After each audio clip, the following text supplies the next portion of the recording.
ಆತ್ಮೀಯರೇ, ಎಲ್ಲರಿಗೂ ನಮಸ್ಕಾರ. ಕರ್ನಾಟಕ, ಅದರಲ್ಲೂ ಬೆಂಗಳೂರು ಇವತ್ತು ವಲಸಿಗರೇ ತುಂಬೋಗಿದ್ದಾರೆ. ನಮ್ಮ ಸುತ್ತಮುತ್ತಲೂ ಇರತಕ್ಕಂತಹ ಎಲ್ಲ ರಾಜ್ಯಗಳ ಪರಭಾಷೆಗಳು ಇವತ್ತು ಬೆಂಗಳೂರನ್ನು ಆಕ್ರಮಿಸಿಕೊಂಡಿದ್ದಾರೆ. ಅದರಲ್ಲೂ ಯಥೇಚ್ಛವಾಗಿ ಇವತ್ತು ಬಾಂಗ್ಲಾ ವಲಸಿಗರು ಬೆಂಗಳೂರಿನ ಸುತ್ತಮುತ್ತಲೂ, ಅದು ಕರ್ನಾಟಕದ ಎಲ್ಲೆಡೆ ಬಂದು ಆಕ್ರಮಿಸಿಕೊಂಡಿದ್ದಾರೆ. ಅದು ಅವರು ಸಾವಿರಾರು ಸಂಖ್ಯೆಯಲ್ಲಿ ಬಂದು ಒಂದು ಕಡೆ ನೆಲೆಸ್ಕೊಳ್ತಾರೆ. ಇಂತಹ ಬಾಂಗ್ಲಾ ವಲಸಿಗರನ್ನು ತಡೆ ಹಿಡಿಯುವಂತಹ ಕೆಲಸ ಸರ್ಕಾರ ಮಾಡ್ತಾ ಇಲ್ಲ. ಅದು ರಾಜ್ಯ ಸರ್ಕಾರ ಇರ್ಬೋದು, ಅದು ಕೇಂದ್ರ ಸರ್ಕಾರ ಇರ್ಬೋದು. ಈ ಬಾಂಗ್ಲಾ ವಲಸಿಗರನ್ನು ತಡೆ ಹಿಡಿಯಲಿಕ್ಕೋಸ್ಕರ ಸರ್ಕಾರವನ್ನು ಎಚ್ಚರಿಸಬೇಕಾದಂತಹ ಕೆಲಸ ಇವತ್ತು ನಾಗರಿಕರಲ್ಲಿ ಮೂಡಿದೆ. ಅದರಲ್ಲೂ ಯಥೇಚ್ಛವಾಗಿ ಇವತ್ತು ಸಂಘಟನೆಗಳು ಸಹ ಮುಂದೆ ಬರಬೇಕಿದೆ. ಇವತ್ತು ಸಂಘಟನೆಗಳು ಬೀದಿಗಿಳಿದು ಹೋರಾಟವನ್ನು ಮಾಡಿ ಸರ್ಕಾರವನ್ನು ಎಚ್ಚರಿಸುವಂಥ ಕೆಲಸ ಏನಾದರೂ ಮಾಡಿದ್ರೆ ಸರ್ಕಾರಗಳು ಇದರ ಬಗ್ಗೆ ಚಿಂತನೆ ಮಾಡ್ತವೆ. ಇಲ್ಲದೆ ಹೋದರೆ ಇವತ್ತು ಉದ್ಯೋಗದ ಸಮಸ್ಯೆ ಇದೆ. ಯಾಕಂದರೆ ಇವತ್ತು ಪರರಾಜ್ಯದವರೇ ಬಂದು ನಮ್ಮ ಬೆಂಗಳೂರನ್ನು ಆಕ್ರಮಿಸಿಕೊಂಡು, ನಮ್ಮ ಕರ್ನಾಟಕವನ್ನು ಆಕ್ರಮಿಸಿಕೊಂಡು ಇವತ್ತು ಕನ್ನಡಿಗರಿಗೆ, ಸ್ಥಳೀಯರಿಗೆ ಉದ್ಯೋಗ ಸಿಗ್ತಾ ಇಲ್ಲ. ಉದ್ಯೋಗದ ಜೊತೆಗೆ ಅನೇಕ ಸಮಸ್ಯೆಗಳನ್ನು ಸಹ ನಾವು ಇಲ್ಲಿ ಎದುರಿಸಬೇಕಾಗಿದೆ. ಈಗ ಇರ್ತಕ್ಕಂತಹ ಹೊರರಾಜ್ಯದವರು ಅವರು ಸಾಯೋ ತನಕ ಅವರ ಊರುಗಳಿಗೆ ಅವರು ಹೋಗೋದಿಲ್ಲ. ಒಂದು ಸಾರಿ ಬಂದು ಇಲ್ಲಿ ಬೆಂಗಳೂರಲ್ಲಿ ನೆಲೆ ಕಂಡ್ರೆ ಇಲ್ಲೇ ಉದ್ಯೋಗವನ್ನು ಹುಡ್ಕೊಳ್ತಾರೆ. ತಮ್ಮ ಕುಟುಂಬಗಳವ್ರನ್ನು ಸಹ ಇಲ್ಲೇ ಕರ್ಕೊಂಡ್ಬರ್ತಾರೆ, ಸ್ನೇಹಿತರನ್ನ ಕರ್ಕೊಂಡ್ಬರ್ತಾರೆ, ಅವರ ಗ್ರಾಮದವ್ರನ್ನ ಕರ್ಕೊಂಡ್ಬಂದು ಇಲ್ಲೇ ನೆಲೆ ಇರ್ತಾರೆ. ಒಂದು ರೀತಿಯಲ್ಲಿ ಹೊರ ರಾಜ್ಯದವರು ಬಂದರೆ ಇಲ್ಲಿನ ಬಾಡಿಗೆ ಮನೆಗಳಿರ್ಬೋದು, ವ್ಯಾಪಾರ, ಉದ್ದಿಮೆ ಎಲ್ಲವೂ ನಡೆಯುತ್ತೆ, ಇಲ್ಲ ಅಂತೇಳಲ್ಲ. ಆದರೆ ಮುಂದೊಂದು ದಿನ ಇವತ್ತು ಎಲ್ಲ ಪರರಾಜ್ಯದವರೇ ಬಂದು ಸೇರಿಕೊಳ್ಳೋದ್ರಿಂದ ಇಲ್ಲಿನ ಭೂಮಿ ಗಗನಕ್ಕೇರಿದೆ. ಇವತ್ತು ಸಹ ಸೌಲಭ್ಯಗಳು ಸಿಗ್ತಾ ಇಲ್ಲ. ಇದನ್ನೆಲ್ಲ ಗಮನಿಸಿದಾಗ ಮುಂದೆ ಏನಾಗ್ಬೋದು ನಮ್ಮ ಕರ್ನಾಟಕ ರಾಜ್ಯ ಎಂಬಂತಹ ಆತಂಕ ಇವತ್ತು ಪ್ರತಿಯೊಬ್ಬ ಕನ್ನಡಿಗರಲ್ಲೂ ಮೂಡಿದೆ. ದಯವಿಟ್ಟು ಸರ್ಕಾರವನ್ನು ಎಚ್ಚರಿಸುವಂತಹ ಕೆಲಸ ಎಲ್ಲ ಕನ್ನಡಿಗರು ಮಾಡಬೇಕಿದೆ. ಅದರಲ್ಲೂ ಸಹ ನಾವು ಸಹ ಹೋರಾಟಗಾರರಾಗಿ ಇದ್ರ ಬಗ್ಗೆ ಚಿಂತನೆ ಮಾಡಬೇಕಿದೆ.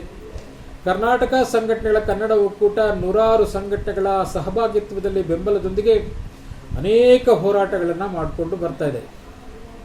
ಇವತ್ತು ನಮ್ಮ ಹೋರಾಟಗಳಿಗೆ ಸರ್ಕಾರ ಅನುಮತಿ ಕೊಡದೇ ಇರ್ಬೋದು, ಆದರೆ ಎಲ್ಲೋ ಒಂದು ಕಡೆ ನಾವು ಮಾಡುವಂತಹ ಹೋರಾಟಗಳು, ನಾವು ಕರೆ ಕೊಟ್ಟಂತಹ ಹೋರಾಟಗಳು ಇವತ್ತು ರಾಜ್ಯ ಸರ್ಕಾರವನ್ನು ಮುಟ್ಟುವಂತಹ ಕೆಲಸ ಆಗಿದೆ. ಯಾವುದೇ ಹೋರಾಟಗಳಿಗೆ ಇವತ್ತು ಪೊಲೀಸ್ ಅಧಿಕಾರಿಗಳ ಅನುಮತಿ ಸಿಗಲಿಲ್ಲ ಅಂದರೆ ಆ ಹೋರಾಟ ಅಲ್ಲಿಗೆ ನಿಲ್ತು ಅಂತ ನೀವು ಅಂದ್ಕೊಳ್ಬೇಡಿ. ಆ ಹೋರಾಟ ಇವತ್ತು ಯಾರ್ಯಾರಿಗೆ ತಲುಪಬೇಕಾಗಿತ್ತೋ ಅವರನ್ನು ತಲುಪುವಂಥ ಕೆಲಸ ಮಾಡಿದೆ. ಆ ಕೆಲಸ ಮಾಡಿರೋದ್ರಿಂದನೇ ಇವತ್ತು ನಮಗೆ ಪೊಲೀಸ್ ಅನುಮತಿಗಳು ಸಿಗ್ತಾ ಇಲ್ಲ. ಸರ್ಕಾರ ಎಲ್ಲೋ ಒಂದು ಕಡೆ ಅವರಿಗೆ ರಕ್ಷಕರಾಗಿ ರಕ್ಷಣೆ ಕೊಡುವಂತಹ ಕೆಲಸ ಮಾಡ್ತಾ ಇದ್ದಾರೆ. ಆ ನಿಟ್ಟಿನಲ್ಲಿ ಇವತ್ತು ಕರ್ನಾಟಕ ಸಂಘಟನೆಗಳ ಕನ್ನಡ ಒಕ್ಕೂಟ ಅತಿ ಶೀಘ್ರದಲ್ಲಿ ನಿಮಗೆ ದಿನಾಂಕವನ್ನು ತಿಳಿಸ್ತೀನಿ. ಇವತ್ತು ವಲಸಿಗರನ್ನು ತಡೆ ಹಿಡಿಯುವಂತಹ ಕೆಲಸ ಮಾಡಬೇಕು. ಅದರಲ್ಲೂ ಬಾಂಗ್ಲಾ ವಲಸಿಗರನ್ನು ತಡೆ ಹಿಡಿಯುವಂತಹ ಕೆಲಸ ಮಾಡಬೇಕು. ಈಗೇನು ಪಂಚರಾಜ್ಯಗಳ ಚುನಾವಣೆ ಆದ ನಂತರ ಅಲ್ಲಿರ್ತಕ್ಕಂತಹ ಎಲ್ಲ ಬಾಂಗ್ಲಾ ವಲಸಿಗರು ಇವತ್ತು ಬೆಂಗಳೂರು ಕಡೆ ದಾಪುಗಾಲಾಗ್ತಾ ಇರ್ತಕ್ಕಂಥದ್ದು ನಾವು ಗಮನಿಸಿದ್ದೀವಿ. ಪ್ರತಿ ದಿವಸ ಏನಿಲ್ಲ ಅಂದರೂ 10,000 ಜನ ಇವತ್ತು ರೈಲ್ವೆ ನಿಲ್ದಾಣಗಳಲ್ಲಿ ಬರ್ತಾ ಇರ್ತಕ್ಕಂಥದ್ದು ನಾವು ಗಮನಿಸಿದ್ದೀವಿ. ಇವತ್ತು ಬಸ್ಗಳಲ್ಲಿರ್ಬೋದು, ರೈಲ್ವೆಲಿರ್ಬೋದು, ವಿಮಾನದಲ್ಲಿರ್ಬೋದು, ಇವತ್ತು ಅನೇಕ ವಲಸಿಗರು ಬೆಂಗಳೂರನ್ನು ಆಕ್ರಮಿಸ್ಕೊಳ್ತಾ ಇದ್ದಾರೆ. ಇದಕ್ಕೆ ಕಡಿಮೆ ಹಾಕುವಂತಹ ಕೆಲಸ ಸರ್ಕಾರಗಳೇ ಮಾಡಬೇಕು ಹೊರತು ಸಾಮಾನ್ಯ ಜನ ಏನು ಮಾಡಲಿಕ್ಕೆ ಸಾಧ್ಯ ಇಲ್ಲ. ಆದರೂ ಒಂದು ಕೂಗು ಹಾಕುವಂತಹ ಕೆಲಸ ಪ್ರತಿಭಟನೆ ಮೂಲಕ ನಾವು ಮಾಡೋಣ. ನಮ್ಮ ಜೊತೆ ಕೈ ಜೋಡಿಸಿ ಇವತ್ತು ನೂರಾರು ಸಂಘಟನೆಗಳು, ದಲಿತ ಪರ, ಕನ್ನಡ ಪರ, ರೈತ ಪರ, ಚಾಲಕ ಪರ, ಮಹಿಳಾ ಪರ, ಹೋಟೆಲ್ ಕಾರ್ಮಿಕ ಪರ, ಹೀಗೆ ಹಲವಾರು ಸಂಘಟನೆಗಳು ನಮ್ಮ ಜೊತೆ ಕೈ ಜೋಡಿಸಿಕೊಂಡು ಅನೇಕ ಹೋರಾಟಗಳನ್ನು ನಾವು ಮಾಡ್ಕೊಂಡು ಬರ್ತಾ ಇದ್ದೀವಿ.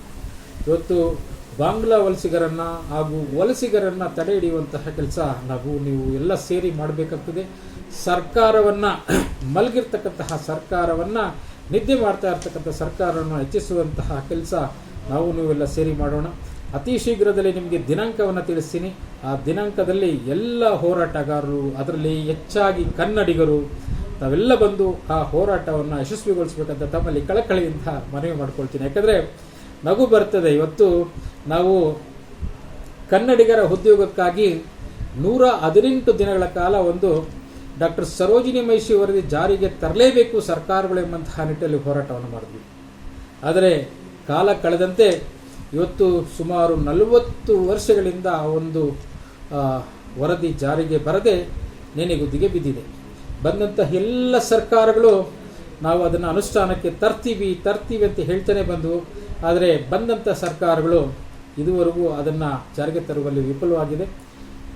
ಮುಂದೊಂದು ದಿನ ಆ ಒಂದು ವರದಿ ಜಾರಿಗೆ ಬರುವಂತಹ ನಿಟ್ಟಿನಲ್ಲಿ ನಾವು ನೀವು ಎಲ್ಲರೂ ಹೋರಾಟಗಳನ್ನು ಮಾಡಿಕೊಳ್ತಾ ಸರ್ಕಾರವನ್ನು ಎಚ್ಚರಿಸುವಂಥ ಕೆಲಸ ಮಾಡ್ಕೊಂಡು ಬರ್ತಾ ಇದ್ವಿ. ದಯವಿಟ್ಟು ಆದಷ್ಟು ಬೇಗ ನಿಮಗೆ ಆ ದಿನಾಂಕವನ್ನು ತಿಳಿಸ್ತೀನಿ. ವಲಸಿಗರನ್ನು ತಡೆಗಟ್ಟುವಲ್ಲಿ ಸರ್ಕಾರ ಮುಂದಾಗಬೇಕೆಂಬಂತಹ ನಿಟ್ಟಲ್ಲಿ ಒಂದು ಹೋರಾಟಕ್ಕೆ ಆದಷ್ಟು ಬೇಗ ಕರೆಯನ್ನು ಕೊಡ್ತೀವಿ. ಅಲ್ಲಿವರೆಗೂ ನನ್ನ ಈ ಒಂದು ಮಾತುಗಳನ್ನು ಕೇಳ್ತಾ ಇರ್ತಕ್ಕಂಥ ಎಲ್ಲ ಕನ್ನಡಿಗರಿಗೂ ಶುಭವಾಗಲಿ. ನಮಸ್ಕಾರ.